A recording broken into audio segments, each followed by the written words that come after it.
Before the world crowned him king, before the rhinestones, the bright lights, the screaming crowds, there was simply a little boy from Tupelo, barefoot, curious, tender-hearted, a boy named Elvis Aaron Presley. He didn't have money, he didn't have certainty, but what he did have was a heart wide open, a heart that listened. And in a world troubled by lines of colour and fear, he crossed those lines not with rebellion, but with love. Tonight we remember the boy who learned rhythm from front porches, kindness from neighbours, and soul from the friends who called him brother. This is the story of the friend who listened.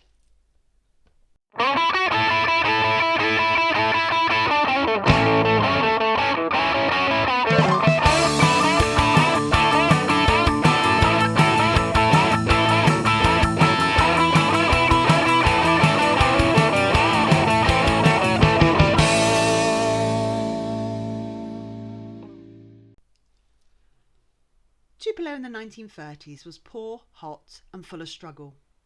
Families, black and white alike, worked hard to survive. The Presleys lived in a tiny two-room house, side by side with neighbours who shared the same hopes and hardships. And from the start, Elvis grew up surrounded by the sounds of the South, the spirituals from black churches, the blues drifting from front porches, the laughter of children playing in the dirt roads. That's where his education began, not in a classroom, but in the songs of his community. He made friends easily. Kids didn't care about colour, they cared about kindness, and Elvis had plenty of that. He'd play marbles, share his lunch, and listen wide eyes as his friends taught him songs that would stay in his heart forever. Elvis loved to listen. He didn't just hear, he felt. He'd stand outside the black churches in Tupelo, listening to the gospel choirs raise their voices to heaven. He'd sway, clap, and soak it in. The rhythm, the call and response, the fire in the music. It moved him, changed him, shaped him. Later, when people asked where his sound come from, he'd smile and say, all the good music came from the church. But it wasn't just sound, it was spirit. He learned early on that music had no colour, that it belonged to everyone who had a soul. And the friendships he made with the black children in his neighbourhood weren't political, they were pure, they were human. They'd swap songs, share dreams and sit on the porch steps talking about life, the way only children can, with honesty and hope. Elvis's black friends taught him more than music. They taught him grace. They taught him to see beyond the walls adults built around them. He saw how unfair the world could be, how kind people could be treated cruelly just because of the colour of their skin. It didn't sit right with him. Even as a boy, he knew it was wrong. He carried that discomfort with him, not as anger, but as understanding. It gave him empathy, a kind of quiet rebellion of the heart.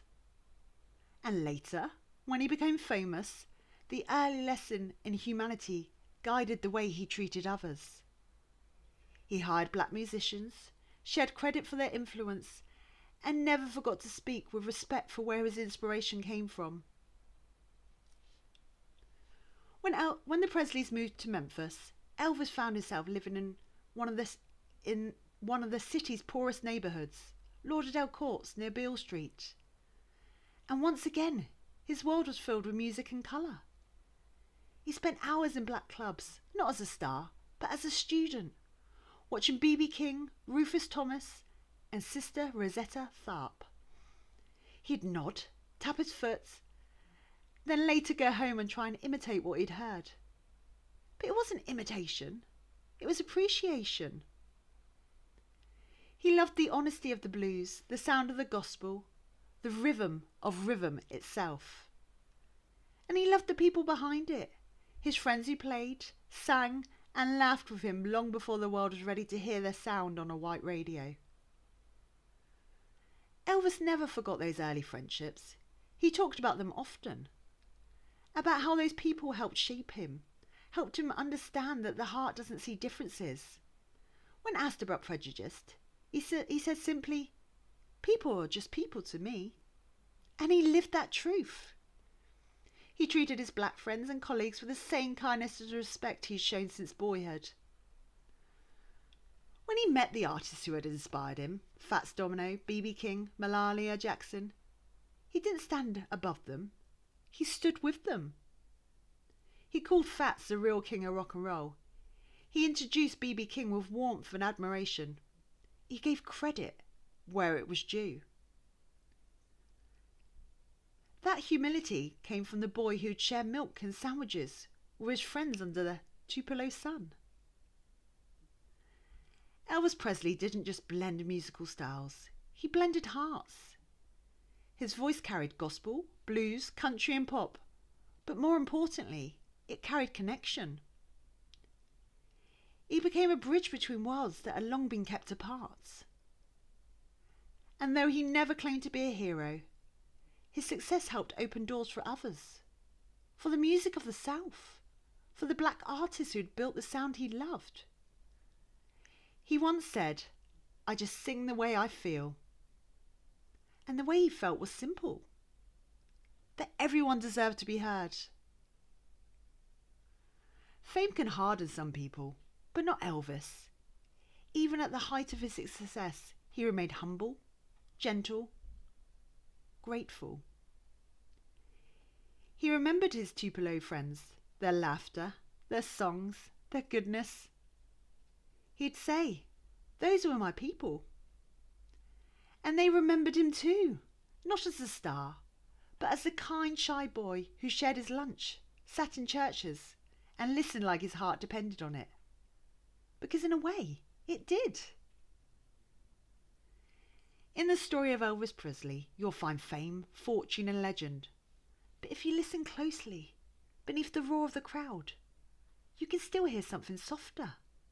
The echo of a little boy's laughter, the hymns from a small black church, the voices of the friends who shaped his soul. They gave him more than music. They gave him empathy. They gave him rhythm, compassion and hearts. And he gave the world a bridge, a song that carried love across the lines that divide us. Elvis Presley didn't just borrow from his childhood friends. He honoured them. Because long before he was the king, he was simply a friend, a boy who listened and never forgot what he heard.